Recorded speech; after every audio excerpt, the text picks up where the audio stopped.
That lights it up pretty good in there. From a distance, that don't look bad at all. Oh. Morning, guys. We are doing stuff today.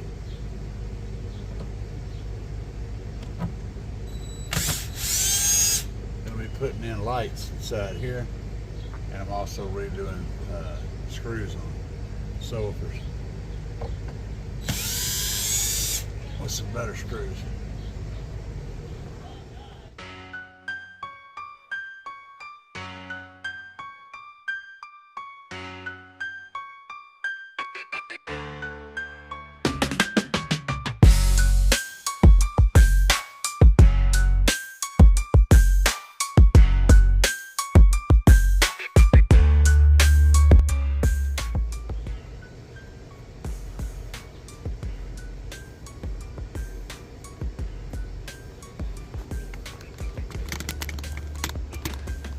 Alright, there's the two Apocalypse subs in the back.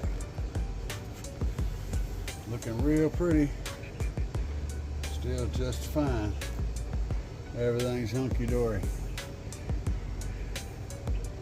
Now we gotta go inside and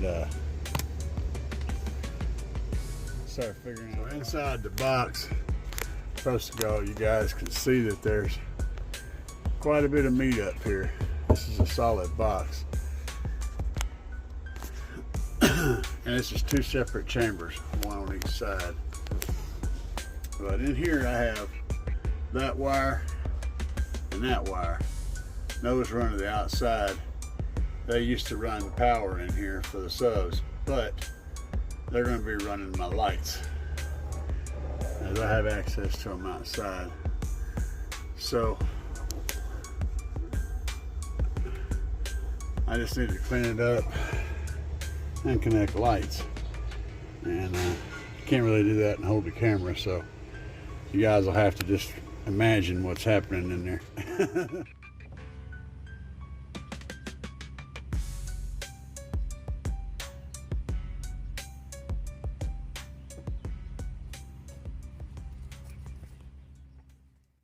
All right, so getting them in position,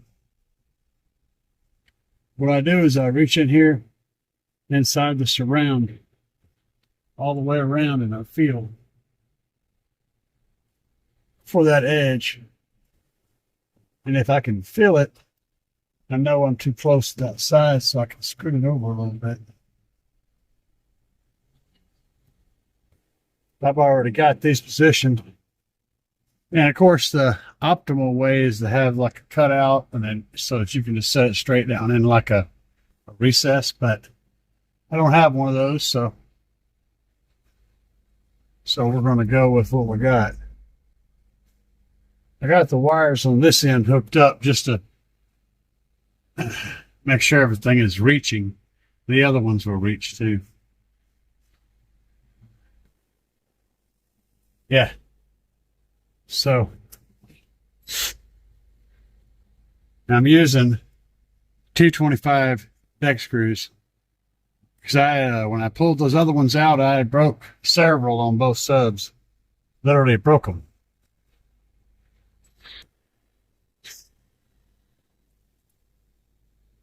Before I go deep with that, I want to make sure I've got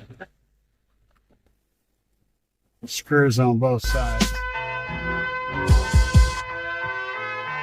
Yo, I'm riding down the street, got the bass on blast. Car audio enthusiasm first, never last. Subwoofer thumping, got the neighborhood jumping.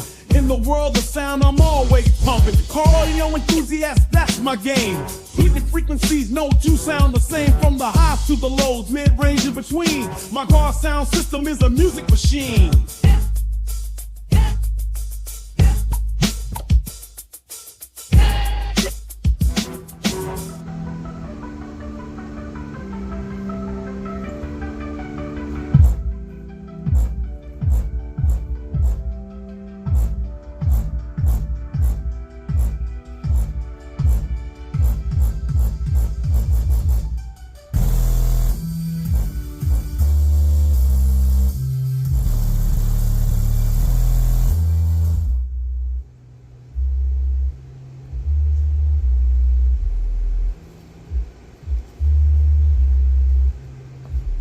just scared the hell out of my neighbor over here beside me.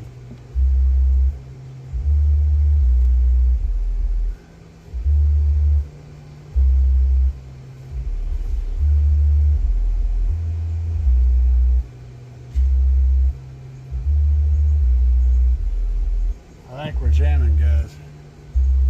I think we be jamming.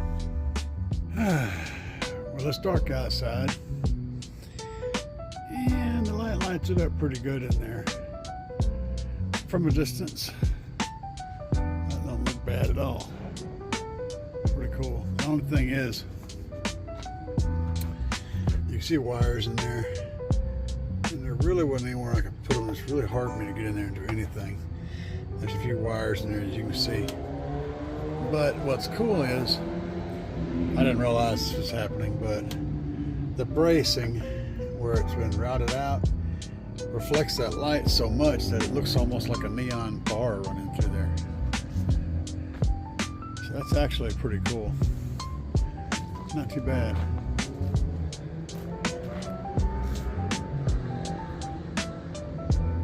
And then whenever I turn on the key so that the other lights come on, that one is a hard switch. I turn it on for show purposes, but let me turn on the key so I can get the other lights on.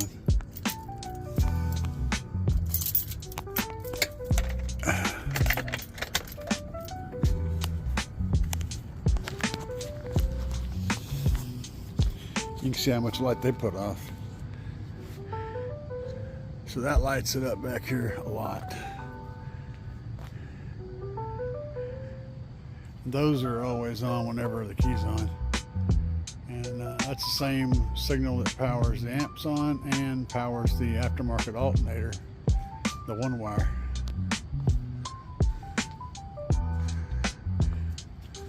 Combined together, that's pretty cool. Same lights. I have 2 of them up there, and I have 4 inside the box.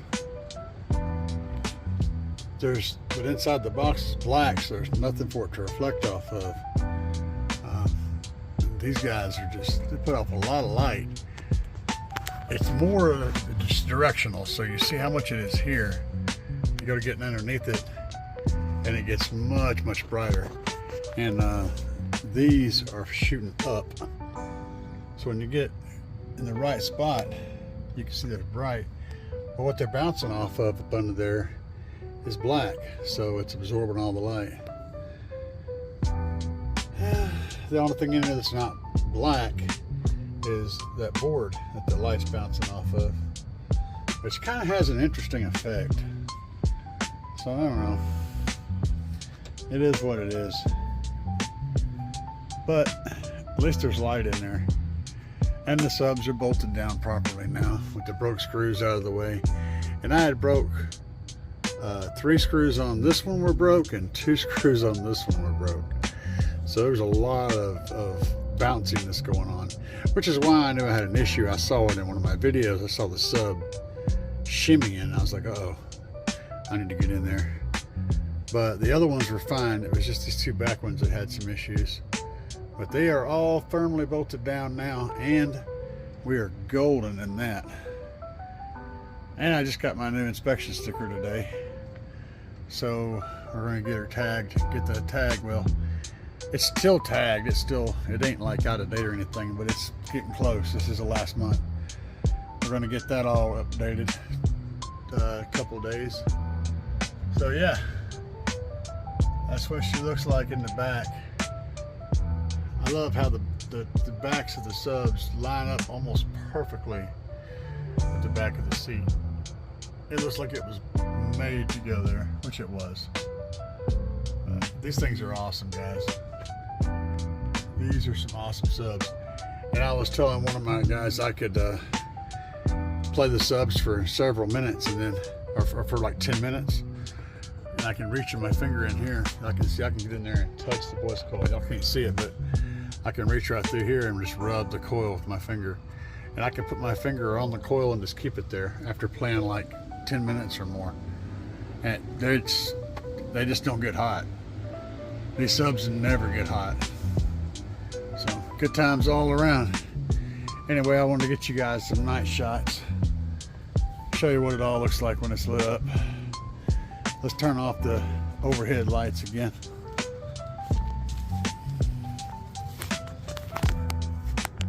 And I'm gonna attracted a moth in here. Turn off the overhead lights.